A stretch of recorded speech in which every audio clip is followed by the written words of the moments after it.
bangsa dan negara kita hari ini. Saya ingin lari ke historis sedikit. Kenapa hari ini HMI Cabang Bandar Lampung mencoba mengambil langkah untuk langsung audiensi? Hari ini HMI Cabang Bandar Lampung punya sikap yang berbeda dengan gerakan-gerakan yang lain. Dan yang perlu digarisbawahi bahwa HMI bukan takut untuk turun ke aksi, bukan. Sama sekali tidak. Abang-abang semua mungkin tidak asing dengan nama HMI. Tapi hari ini kami coba ingin mempunyai langkah yang elegan atau langkah yang rasional. Yang kami harap itu mempunyai nanti hasil yang rasional juga dengan abang-abang semua. Itu yang paling penting bagi kami. Mungkin abang-abang dan ayu-ayu semua, bahkan dari abang-abang aparat kepolisian, beberapa hari ini sudah melihat beberapa kawan-kawan kami berkucur darah. Ada yang sampai hilang mata, harus dioperasi. Dan itu jangan ditutup-tutupi, itu benar. Itu tidak ada lain dan tidak ada bukan, yang diperjuangkan adalah negara kita. Yang menjadi PR kita dari setiap turun aksi itu adalah kami tidak pernah melihat ketika ada masa turun aksi itu disambut hangat atau disambut secara persuasif oleh abang-abang dan ayu-ayu semua. Ketika sudah terjadi hal-hal yang kita tidak inginkan, baru sama-sama kita gupek. Ada yang muncul satu yang keluar. Tapi tidak pernah di langkah pertama adalah sambut mereka secara persuasif. Jauh dari kata emosional, persuasif itu kita nggak ada di situ. Datang dari pagi hari mereka sampai sore hari harus dibubarkan dengan cara-cara yang represif. Nah, mungkin itu menjadi referensi juga untuk HMI kenapa kami tidak mengambil sikap untuk turun aksi. Tapi sekali lagi saya ulangi bahwa kehadiran kami di sini bagi kami ini langkah yang rasional dan kami harap akan mengeluarkan hasil yang rasional.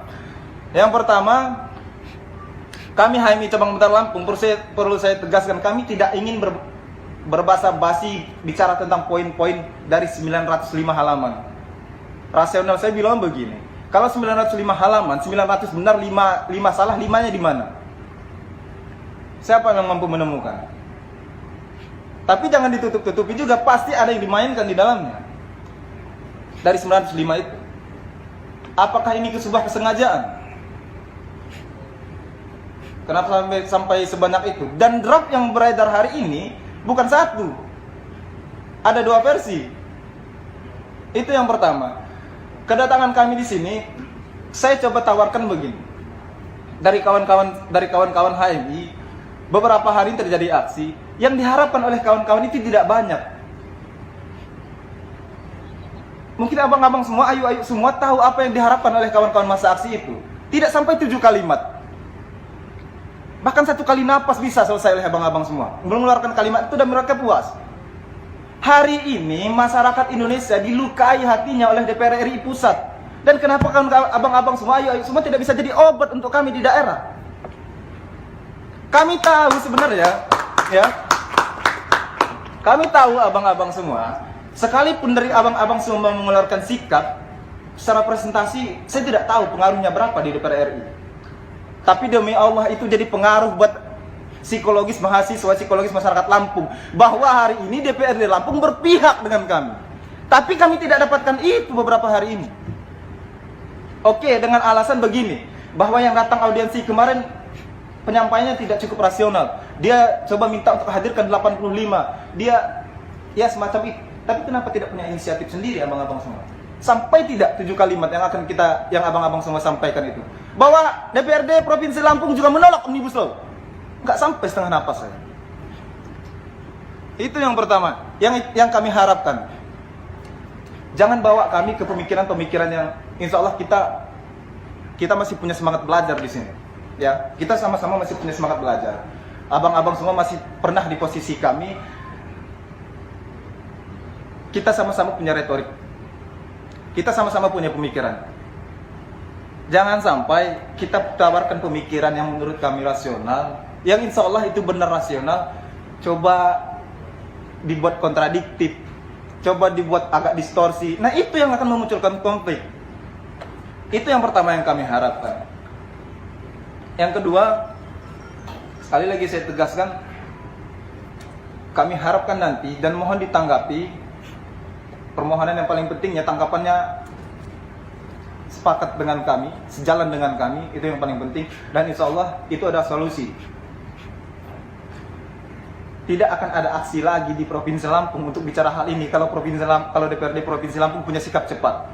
Tidak ada lagi kawan-kawan saya yang terluka, yang sampai hilang mata kalau Provinsi Lampung DPRD-nya punya sikap cepat. Jangan lagi bilang bahwa kami tidak berani menentang partai. Saya dapat informasi itu. Demi Allah itu memalukan. Sekelas DPR mengatakan hal yang begitu di hadapan rakyatnya. Saya tidak baca itu di media, nggak tahu apa saya tidak dapat atau apa. Ungkit semua media bahwa DPRD Provinsi Lampung takut menentang partainya, bukan takut daripada rakyatnya. Yang diperjuangkan partainya, apa begitu? Bang, jangan dipungkiri ada yang calon DPRD besoknya dia mau calon, hari ini dia gabung dengan partai. Benar? Benar begitu? Terus apa pengabdiannya terhadap partainya? Apa yang membuat dia harus tunduk patuh sama partai?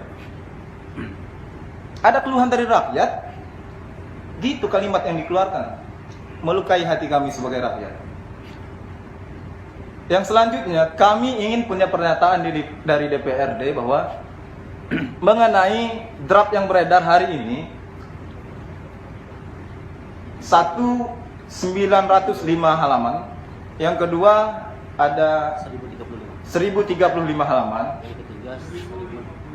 1055 halaman. Bukan di situ urgensinya sebenarnya. Iya. Urgensinya mana draft aslinya? Asal sekelas DPRD ngetik tipe. Udah kayak anak SD baru megang handphone. Itu kan alasannya. Kenapa hari ini belum terbit? Masih ada yang harus direvisi, banyak yang typo, kan begitu. Kami jiwa muda ini berpikirnya aneh jadinya. Kalau kami mau berpikir jahat, apa yang akan disusupkan di dalam undang-undang ini? Apa tunggu kita redam dulu adik-adik ini, masyarakat ini, nanti ketika tidak bicara lagi kita keluarkan draft asli. Dan kami nggak tahu di halaman berapa disusupkan undang-undang yang memang tidak pro sama kami. Nah, kami harap DPRD Provinsi Lampung juga punya sikap meminta DPR RI segera terbitkan draft asli.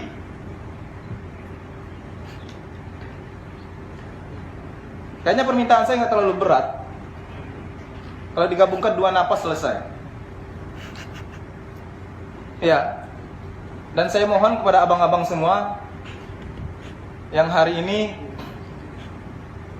insya Allah jangan bicara eksistensi deh bang. Kalau Provinsi Lampung masih begini DPRD-nya, saya nggak tahu nasib kita masih tepat atau tidak kita ini dikatakan bangsa kalau begini. Bang, isi konstitusi itu banyaknya bicara tentang hak asasi bang. Kenapa saya bilang begitu? Jangan kawan-kawan saya disakiti lagi. Saya mohon, ketika tiap kami turun aksi, sambut secara persuasif. Jangan dipasangkan abang-abang kami aparat kepolisian. Apa masalah kami dengan mereka? Nggak bisa apa DPR berpikir secepat kilat, sesenyap angin kata orang. Mungkin itu dulu bang pengantar dari saya, dan mohon ditanggapi. Bila ada salah kata saya mohon maaf, pada Allah saya mohon ampun. Bila taufiq wal hidayah, yakinkan dengan iman, usahakan dengan ilmu, sampaikan dengan amal, beriman, berilmu, beramal, insyaallah. Billahi taufiq wal hidayah. Wassalamualaikum warahmatullahi wabarakatuh. Waalaikumsalam.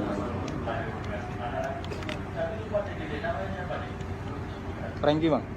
Franky. Ya. Franky. Dari pengurus cabang.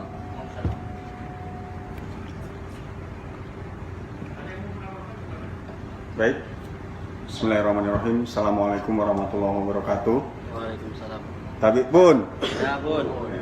Belum apa-apa udah menggelora semangat kawan-kawan ini. Slow ya. Kita bukan lagi aksi. Jadi begini, Bapak Ibu, saya ingin sedikit menambahkan bahwa terkait masalah sebenarnya apa yang kami harapkan itu yang pertama yang kami soroti adalah prosedur dalam pengesahan UU Omnibus Law ini, ya kan? Kalau kita baca di media, bahkan sekelas sekretaris panja aja yang seharusnya dia menyusun pemberkasan itu dia nggak dapat draftnya, ya kan? Siapa namanya? Ledia Hanifah, ya kan? Sekretaris panja dari PKS. Dia tidak dapat draftnya. Orang yang terlibat di dalamnya aja itu tidak dapat draftnya, apalagi kami yang di bawah. Bapak kenapa ketawa, Pak? Karena dari PKS, Oh, oposisi. ya kan? Bisa toh? Itu saja yang seharusnya dia terlibat di dalam pemberkasan itu tidak dapat, apalagi kami, ya kan? Terus kemudian yang kedua, karena kami ini yang di bawah, kami tidak tahu dengan persis apa yang terjadi di dalam waktu itu. Jadi kami anggap bapak-bapak perwakilan rakyat ini tahulah apa yang terjadi di dalam itu, karena ya DPR, ya kan, DPRD harusnya bapak-bapak tahu, kami anggap tahu. Jadi sebenarnya seperti apa konkretnya perbedaan UU Ketenagakerjaan yang sebelumnya dengan Omnibus Law ini? Kami minta bapak-bapak untuk memaparkan sampelnya aja, yang sekarang hari ini menjadi polemik. Ya kan? Kenapa kok sampai menjadi polemik? Sebenarnya apa? Yang perbedaannya, yang poin-poin yang dirubah itu yang mana? Nah, itu yang kedua. Kemudian yang ketiga, kami nanti kalau misalkan kita sudah ketemu frame berpikir kita ini sudah sama, jangan sampai ada rasa takut dari Bapak DPRD Provinsi untuk menolak namanya Omnibus Law ini secara kelembagaan. Karena apa? Karena ini terjadi di Jambi, Sumsel. Ini terjadi, DPRD-nya menolak Omnibus Law, ya kan? Jangan karena tekanan dari atas, ya, jangan karena tekanan dari partai atau yang lain semacamnya, bapak-bapak jadi merasa takut. Kanan juga menolak. Ya. Artinya kalau sudah tercapai namanya nota kesepakatan kita hari ini, jadi jangan ada lagi rasa takut. Ya. Mungkin itulah sedikit dari saya. Kalau teman-teman yang lain mungkin ada yang menambahkan. Ya, terima kasih. Assalamualaikum warahmatullahi wabarakatuh. Nama saya Abdullah Majid.